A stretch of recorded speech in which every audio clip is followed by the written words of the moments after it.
네, 하나님 말씀 찾겠습니다. 마가복음 2장, 마가복음 2장 13절에서 17절 말씀입니다. 마가복음 2장 13절에서 17절 말씀.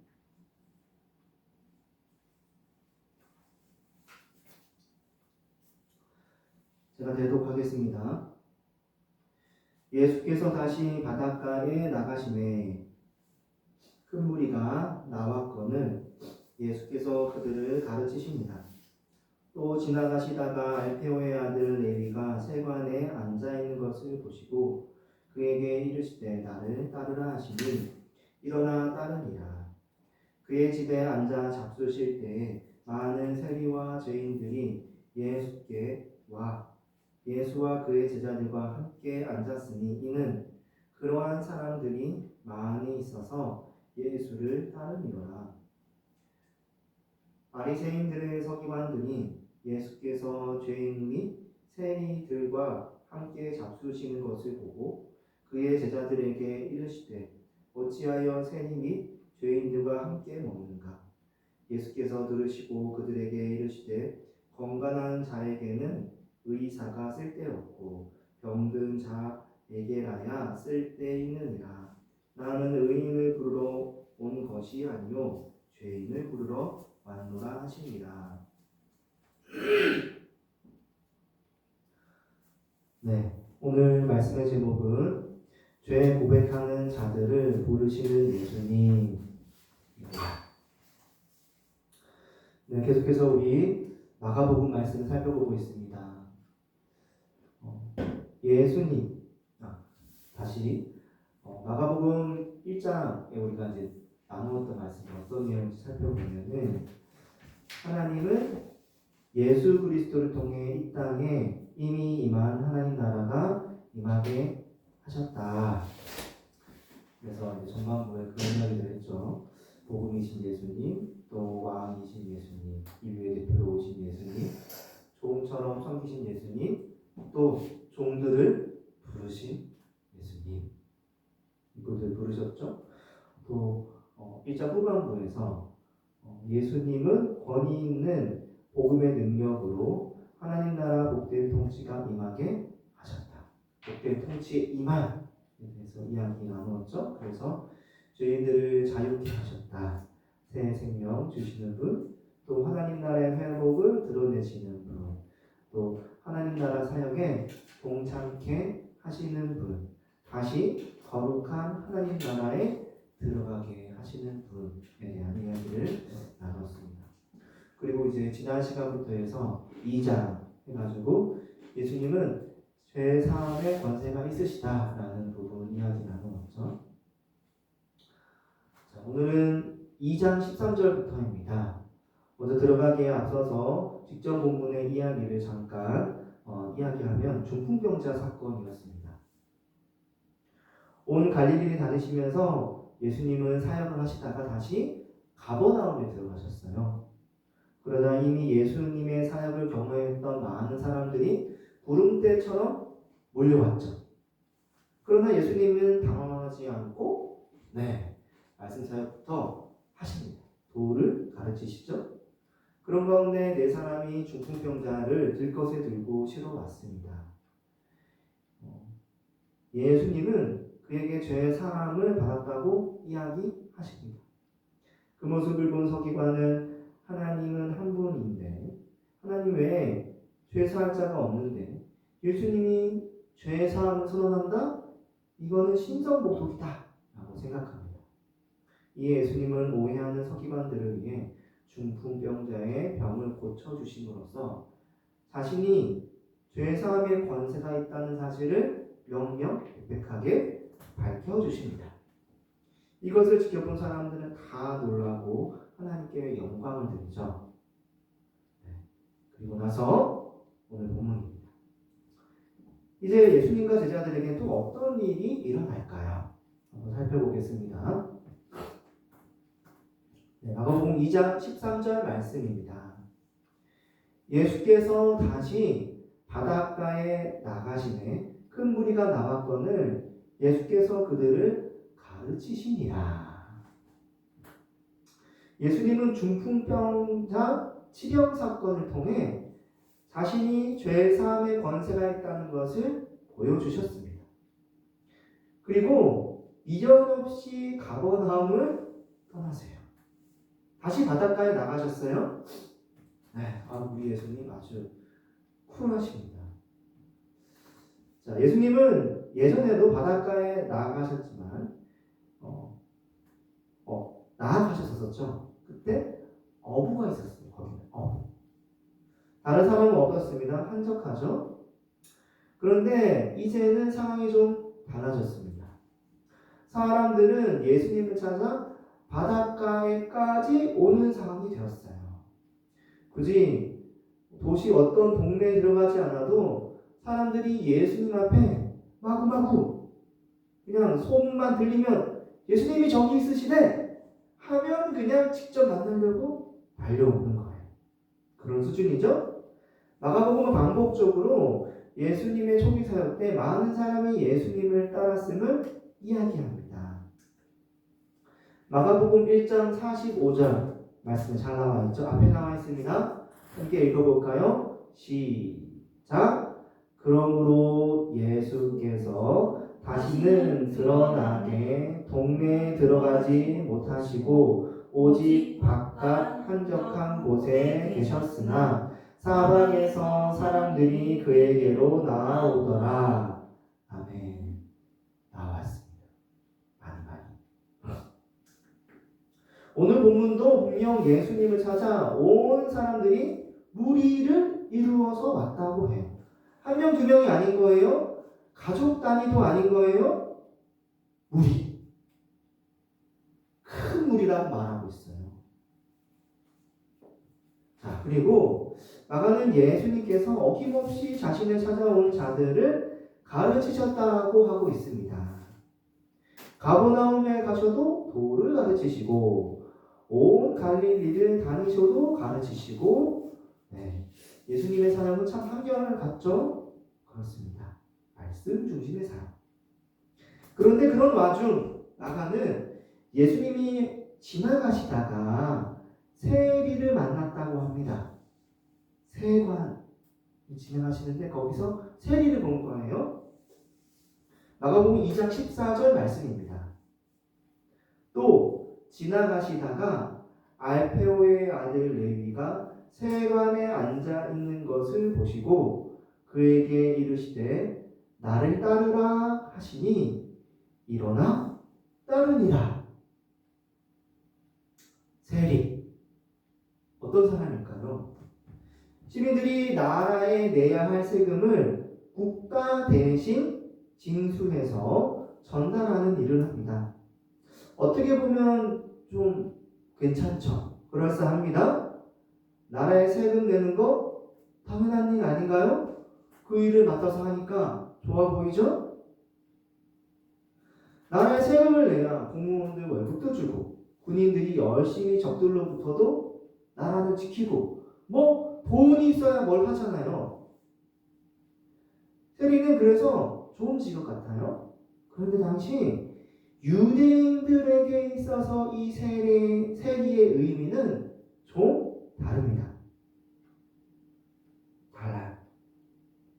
그들에게 세리는 유대 민족을 정복해서 지금 압제하고 있는 로마에게 세금 바치는 일을 하는 거예요. 느낌이 오죠? 같은 유대인이지만 로마인에게 고용되어서 로마를 위해서 일하는 사람인 거예요. 일제강점기 우리나라로 치면은 일본 앞잡이라고 해야 될까요? 세리가 말합니다. 그래서 세리는 애군노. 그러니까 죄인인 겁니다. 죄인. 모든 사람들이 다 인정하는 그런 죄인. 그뿐만이 아니었습니다. 당시 로마는 세리에게 월급을 주지 않았어요.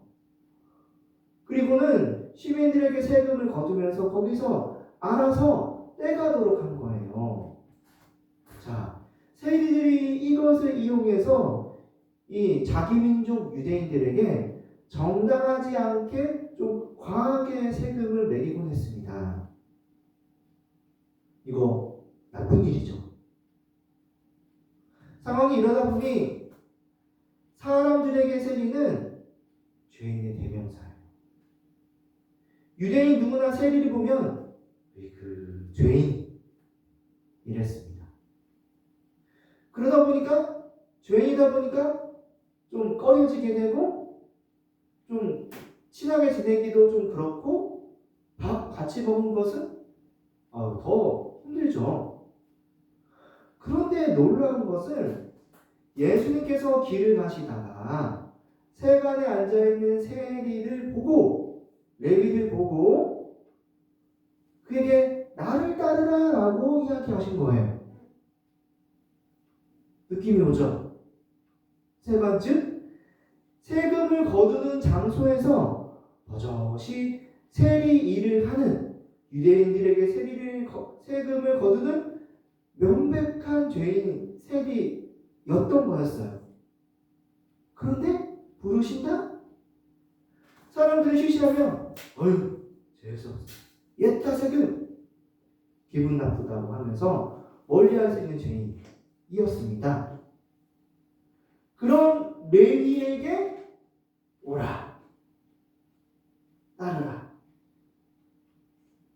이 성경은 마치 예전에 나병 환자를 만지신 예수님을 생각나게 합니다.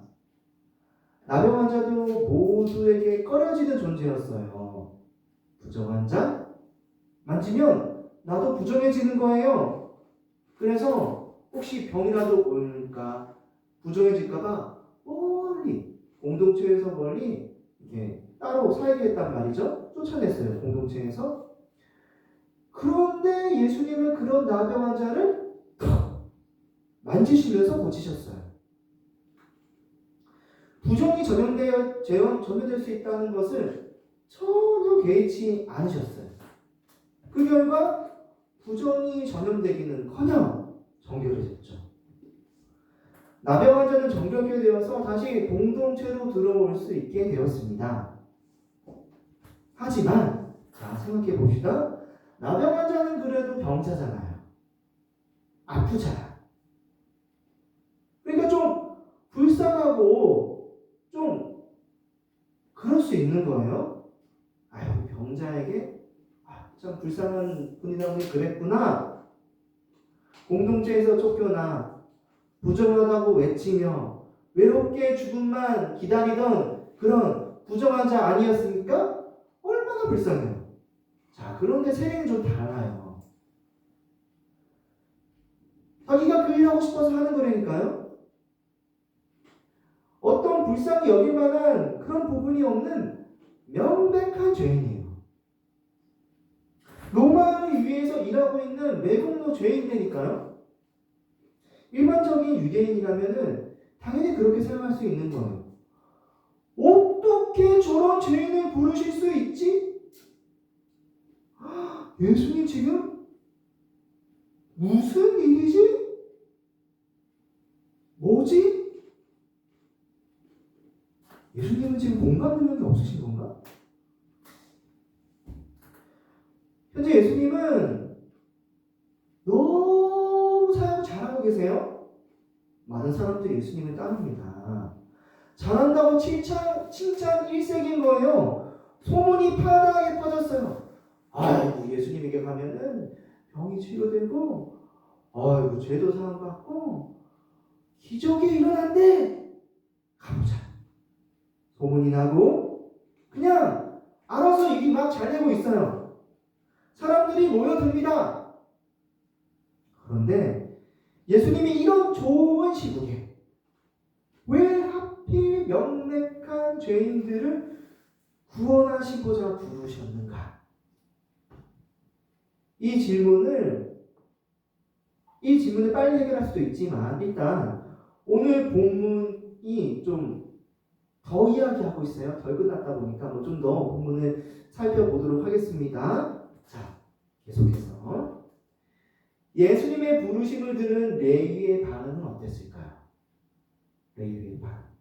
자, 놀랍게도 세리 일을 하던 레위는 단번에 그 자리에서 박차고 일어섭니다. 따르리 예수. 그 느낌이 마가복음 1장 어부를 부르셨을 때 그 어부들의 상황하고 좀 비슷한 것 같아요. 그때도 예수님은 한창 생업을 하던 어부들을 부르셨죠? 먹고 살기도 힘든데 예수님의 그 부르심 뭐 어쩌라고 이렇게 생각할 수 있잖아요. 그런데 어부들은 예수님의 부르심에 곧 예수님을 따라 나섭니다. 그들은 물고기 잡던 그물, 어부를 버려둡니다. 배도 버려두고요. 함께 일하던 일꾼들도 내버려 두었습니다. 심지어 함께 일하던 아버지까지도 그 자리에 둔 채 예수님을 따랐어요. 예수님의 부르심을 받은 세리, 레위도 마찬가지였습니다. 세관일 버젓이 잘하고 있잖아요. 비록 사람들이 죄인이라고 욕하지만 돈 벌어먹고 살기엔 나쁘지 않잖아요. 아니 조금만 생각만 달리하고 똘똘하게 생각하면은 더 잘 살 수 있어요. 불법을 약간만 더 저지르면은 마구마구 돈이 들어온다니까요. 정당하게 로마 사람들이 알아서 세금에서 돈 떼가라고 했는데 뭐 어때서 내가 그런 자리가 대한 자리입니다. 그런데 레위는 그 좋은 직장 박차고 일어났어요. 그리고 그냥 따라갑니다. 예수님을. 어째서요? 어떻게 그가 그럴 수 있었을까요? 그가 들었던 거예요. 예수님에 대해서. 죄 문제 때문에. 레위는 직전에 예수님께서 가버나움에서 중풍병자에게 하셨던 그 복음 이야기를 들었던 거예요. 마가복음 2장 5절 말씀에 작은 자야 내 죄 사함을 받았느니라. 마가복음 2장 10절 말씀에 그러나 인자가 땅에서 죄 사하는 권세가 있는 줄 너희로 알게 하려 하노라. 그는 예수님께서 죄 사하는 권세가 있음을 듣고 알았습니다.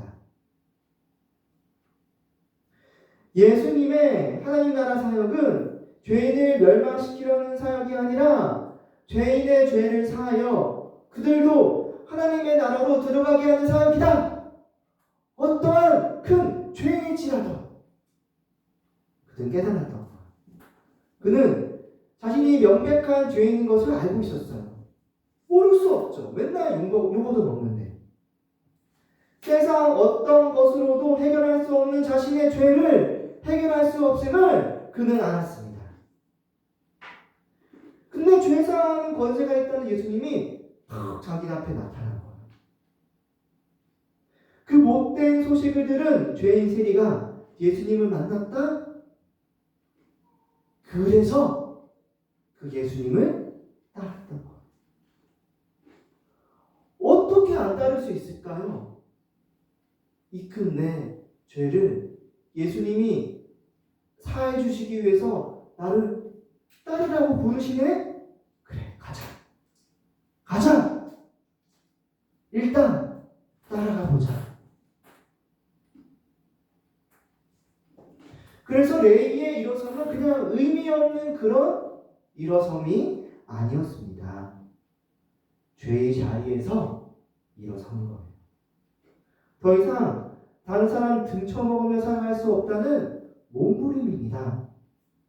이제는 정말 의로운 일을 나도 하고 싶다라고 하는 외침입니다. 더 이상 이대로 죄 가운데 살 수 없다는 죄의 고백입니다. 레위의 일어섬은 쉬운 일어섬이 아닙니다. 당장 일어나면 일 못하고 배고프고 살 수도 있는 거잖아요. 그게 고대 사회의 일 아닙니까? 매듭로 잘하다가 그 일 버리면 다른 사람들이 그렇다고 뭐 좋게 봐주겠습니까? 어휴, 저 외국인, 어휴, 저 외국인. 모를 일입니다. 하지만 레이는 일단 그런 모든 고민 다 뒤로 한 채 나 따라갈래. 이런 거예요.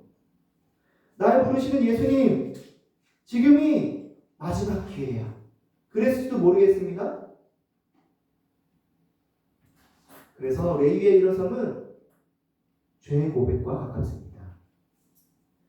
레위는 지금 자신이 그 죄인의 자리에서 일어났다는 사실을 잘 알고 있었어요. 이제 나도 하나님 나라에 들어가는 의인으로 살고 싶어. 자, 그런데 한 가지 문제가 불거졌습니다.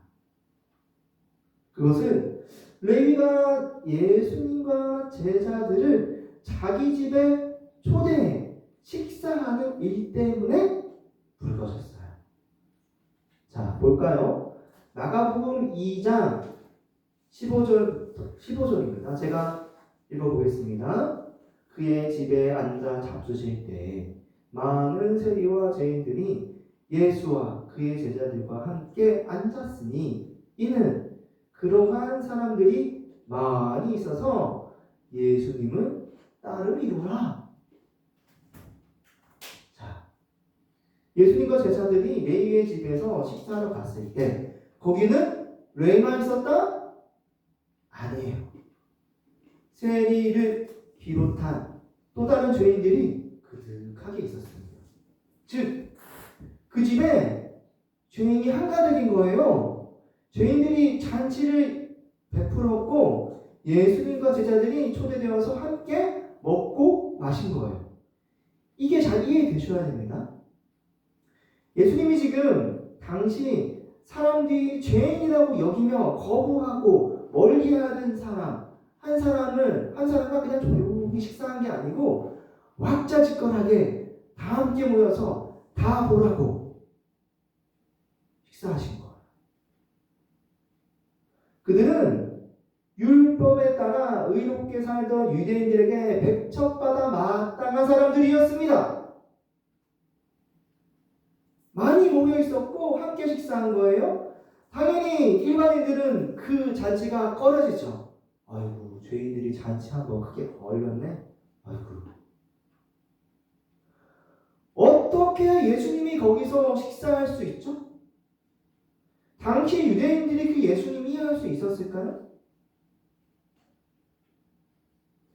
예수님이 지금 마땅히 서로 욕하면서 배척해야 될 그 죄인의 자리에 들어가서 먹고 마시는 거예요. 그들을 끌어안고 있는 거예요. 그들을 다독이고 있는 거예요. 유대인들이 눈살 찌푸리지 않을까요? 그래서였을까요? 마가는 그때 있었던 한 이야기를 바로 이야기합니다. 마가복음 2장 16절 말씀. 바리새인들의 서기관들이 예수께서 죄인 및 세리들과 함께 잡수시는 것을 보고 그 제자들에게 이르되 어찌하여 세리 및 죄인들과 함께 먹을 수 있는가? 이게 당연하죠. 바리새인들의 서기관들은 지금 예수님의 행동이 이해가 안 되는 거예요. 왜 일반 유대인들이 싫어한 저런 행동을 하는 거지? 그들이 지금 보기에는 예수님의 사역은 꽤 잘 되고 있는 거예요. 시기하고 질투할 만해요.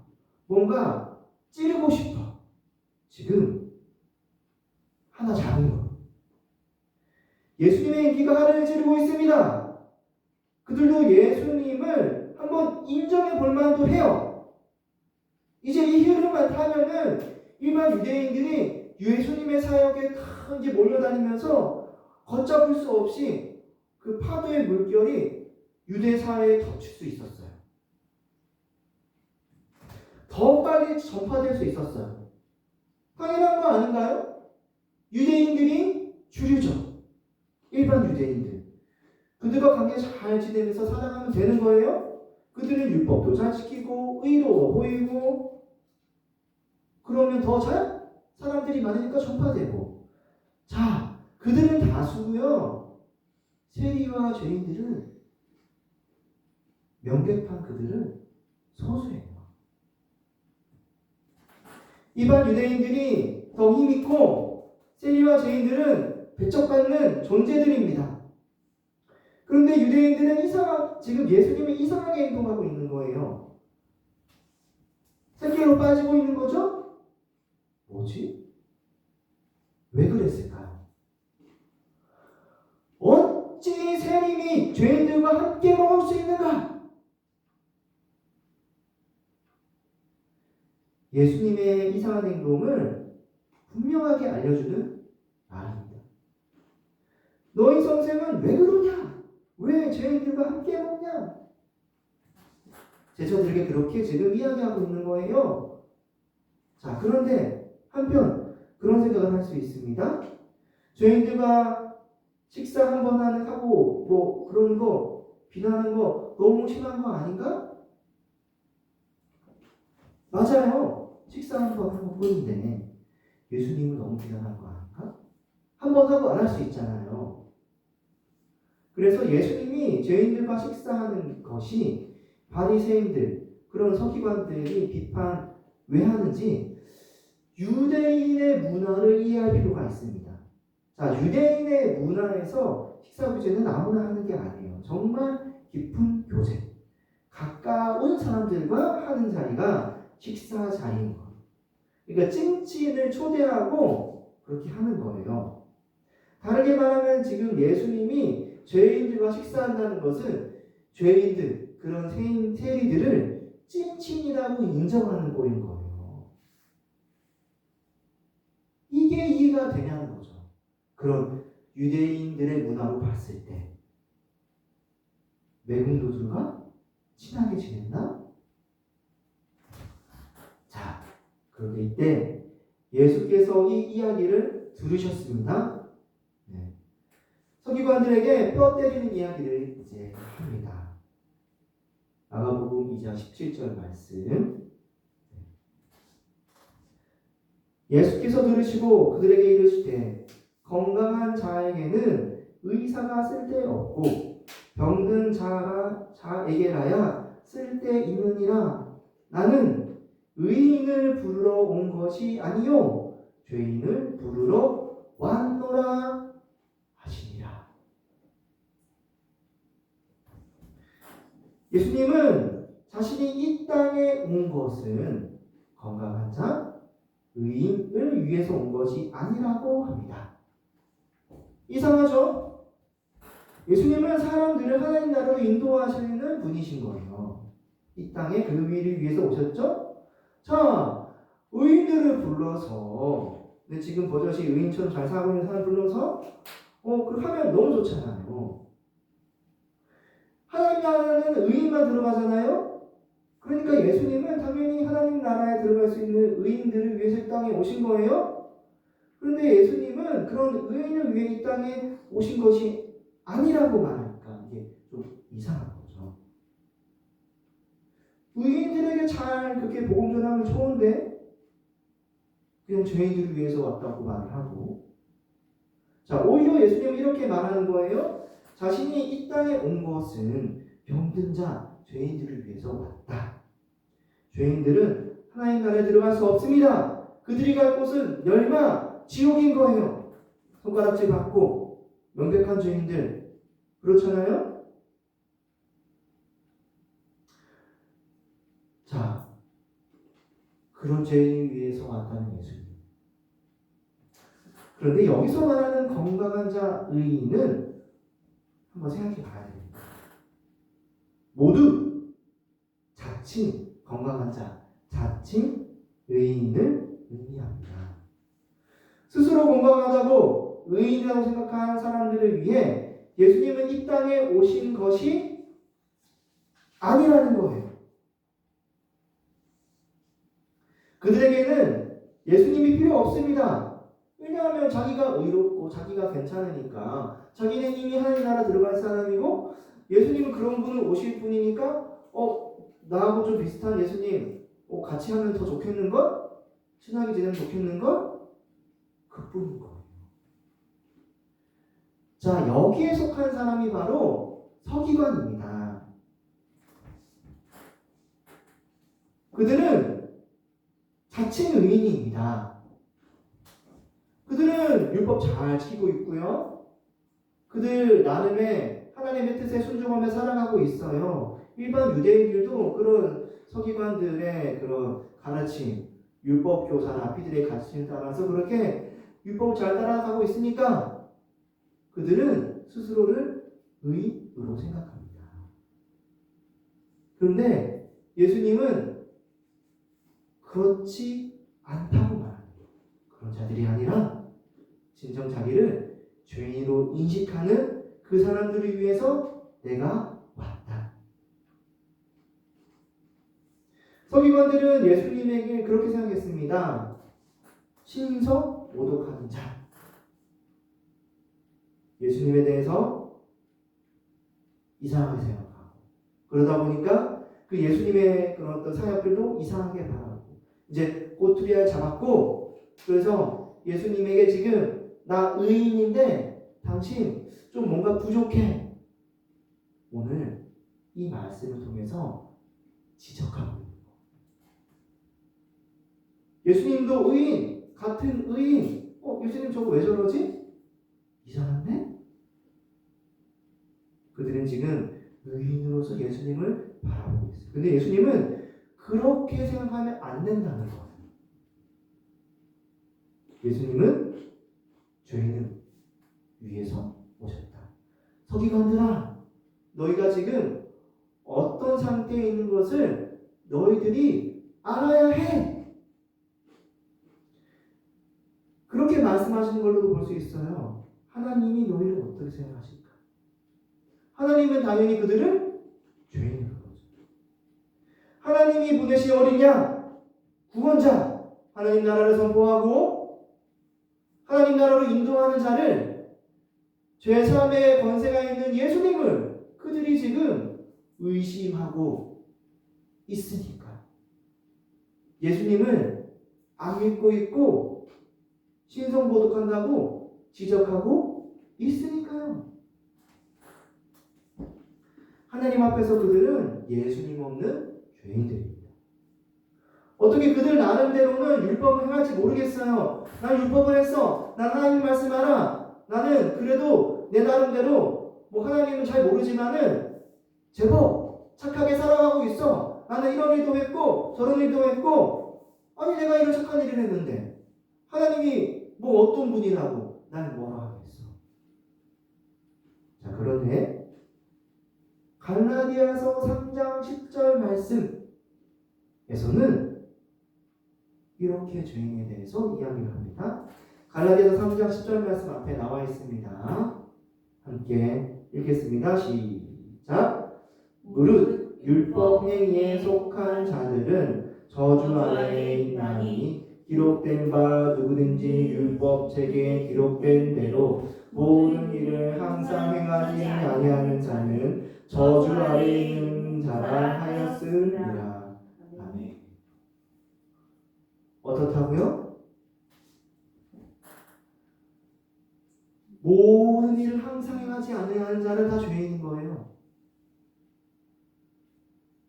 하나님이 주신 유일한 구원자, 독생자 예수님, 예수 그리스도, 그분을 믿고 따르는 자만 오직 구원을 얻을 수 있는 자들인 겁니다. 스스로는 어떤 율법을 행하거나 자기 나름의 율법, 자기 나름의 규칙을 행하는 것으로는 하나님 앞에 의롭다 여김받을 수 없는 거예요. 율법으로 봤을 때는 그들은 다 죄인. 항상 과거나 현재나 미래나 다 율법을 행해야 돼요. 하나님의 기준에 맞춰서 하나 두 개 아니 모든 율법 다 행해야 돼요. 어떻게 사람으로서 구원받을 수 있습니까? 예수님이 아니고서는 구원받을 수 없죠. 그래서 요한복음 3장 16절에 이렇게 이야기합니다. 유일한 구원의 예수님에 대해서 요한복음 3장 16절 함께 읽겠습니다. 앞에 나와 있습니다. 시작. 하나님이 세상을 이처럼 사랑하사 독생자를 주셨으니 이는 그를 믿는 자마다 멸망하지 않고 영생을 얻게 하려 하시리라. 아멘. 유일한 구원자 예수. 세례 요한은 이게 지금 세례 요한이 한 이야기거든요. 예수님을 세상을 구원할 하나님의 어린 양이라고까지 선언했습니다.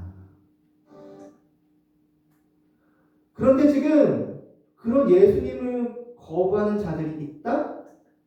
네, 말이 안 되죠. 말. 서기관 같은 자들, 죄사함의 권세가 있으신 예수님은 몰라 신성모독죄라고 덮어 씌우려고 하는 자들, 자기 의로 똘똘 묻힌 자들, 예수님 없이 하나님 앞에 자칭 의인, 건강한 자라고 하는 자들 다 죄인입니다. 그래서 예수님은 말씀하신 거예요. 나는 자칭 의인을 불러온 것이 아니고 죄인을 불러왔다. 죄 고백하면서 예수님 앞으로 오는 자들을 위해서 왔다. 자신은 그렇게 죄 고백하는 자들을 위해서 온 이 땅의 구원자라는 거예요. 자신이 병들었음을 알고 의원을 찾는 자, 자신이 죄인인 것을 알아서 죄사함의 권세가 있는 구원자 예수 그리스도를 찾는 자들, 그런 자들을 위해서 예수님은 왔다. 죄인들이 오라. 죄 고백하는 자들이 오라. 나는 죄인들을 구원하는 예수다. 내게로 오라. 그러므로 예수님은 죄사함의 권세 앞에 자기 의가 아닌 죄 고백하는 자들을 하나님 나라 백성으로 부르십니다. 다시 지금까지 말씀 정리해 보면은 예수님은 죄사함의 권세 앞에 자기 의가 아닌 죄 고백하는 자들을 하나님 나라 백성으로 부르신다. 죄 고백하는 죄인들을 위해서 오신 예수님. 예수님은 죄인들을 부르러 이 땅에 오셨습니다. 자칭 의인이 아닙니다. 그들은 모두 예수님이 전한 죄인을 위한 복음을 무시했습니다. 예수님이 자신들과 가깝게 지내지 않는다고, 죄인들과 친하게 지낸다고 이상하게 봤어요. 당시 유대인들, 그런 서기관들, 하나님의 말씀을 안다고 하는 자들이, 자칭 의인들은 예수님이 자신을 인정해 주길 바랬어요. 그들은 자신이 진정한 죄인인 것을 깨닫지 못했습니다. 예수님은 이 시대에도 그런 자칭 의인들은 거부하고 죄인들을 찾습니다. 자신이 죄인들을 고백하고 죄 사함을 얻기를 갈구하는 자들. 자, 그렇다면 그런 죄인들을 향해서 누가 나서야 될까요? 네, 교회가 나서야 됩니다. 교회는 이런 죄인들을 향해서 하나님의 말씀을 배우고 전해야 됩니다. 가르쳐야 됩니다. 자신이 죄 가운데 있지만 자기 스스로는 죄에서 벗어날 수 없어서 고통스러워하는 그들을 위해서, 그들의 죄인됨을 깨닫게 하기 위해서 우리가 일을 해야 됩니다. 전 잘 모르겠는데요? 전 예수 잘 모르는데요? 당신들이 바로 예수님 앞에 죄인입니다. 구원함을 얻어야 할 죄인들입니다. 당신들의 의는 헛된 의, 하나님이 인정하시지 않는 의입니다. 예수님에게 오세요. 그분에게 죄사함의 권세가 있습니다. 의인인 척 예수님을 찾는 자들은 오히려 대접받으려고만 합니다. 죄사함의 복음을 전파하면 조금 이상하다고 불편하다고 생각해요. 자기하고는 상관없는 일처럼 여깁니다.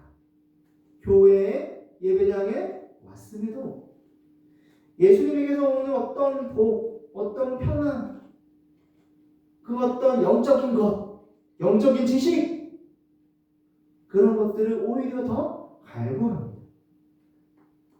교회에서 뭔가 좀 대접받아야 된다고 생각해요. 내가 이렇게 세상 살아가는 가운데 어려움을 겪었는데 날 좀 위로해 주세요. 교회에서 불편한 이야기, 죄 이야기 하면은 안 좋아합니다. 그들에게는 예수가 없고 이 죄의 복음이 없기 때문에 그런 겁니다. 자신의 죄인됨을 깨닫지 못했기 때문에 죄사함의 복음이 은혜롭지 않은 거예요. 오히려 불편하고 짜증스러울 뿐입니다. 교회에 쉬러 왔는데, 위로받으러 왔는데 왜 이러십니까? 죄인들을 찾읍시다. 죄인들을 찾읍시다. 자신의 죄인됨을 고백하는 자들을 찾아서 그들이 깨닫지 못했다면 가르쳐서 깨닫게 해야 할 의무가 우리에게 있습니다. 그리고 죄인이 아니고서는 이 죄의 복음을 깨달을 수 없습니다. 자칫 의인들에게는 그냥 예수님이 자신을 좀 더 괜찮게 만들어주는 사람일 뿐이냐니까요. 동급이에요, 동급. 성도들이 동급이에요. 예수님이 자신을 좀 더 괜찮게 해주는 그냥 액세서리 같은 거예요. 그들에게 예배는 자신의 마음을 편안하게 해주는 그냥 종교 활동일 뿐입니다. 이런 말이 불편해서는 안 됩니다. 우리 주 예수님께서 말씀하셨습니다. 건강한 자에게는 의사가 쓸데없고 병든 자에게라야 쓸데있다. 저는 엊그저께도 전도 활동을 하였습니다. 이제 여기 마을 앞에서 했었는데 목회자인 것을 밝히고 복음을 전하려고 했는데 저는 괜찮습니다. 손살에 치면서 다른 자기의 길을 가기 바빠요. 안녕하세요. 말씀으로 교회 말만 나오면 네 하고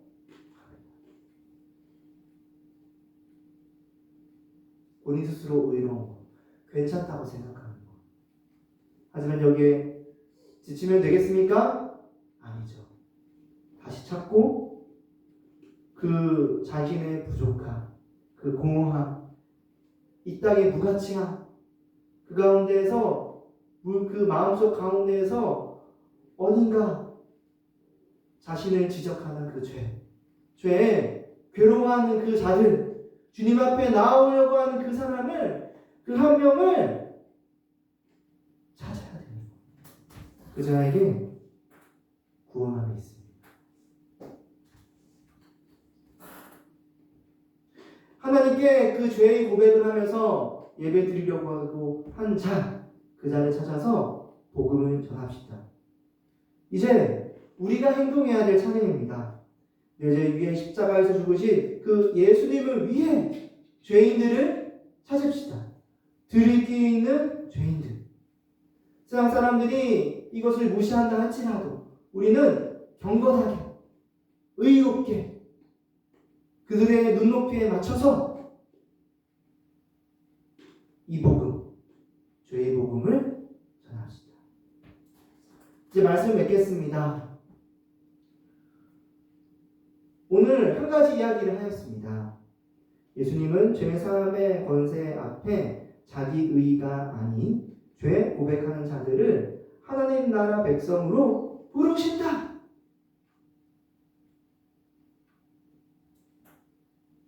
죄인들을 부르시는 예수님, 죄인들을 향해 나아가야 할 교회, 이 사실을 알고 나아갑시다. 이 시간 함께 기도하겠습니다. 기도할 때 주님, 예수께서 의인이 아니라 죄인들을 불러오신 것을 깊이 생각하게 해주시옵소서.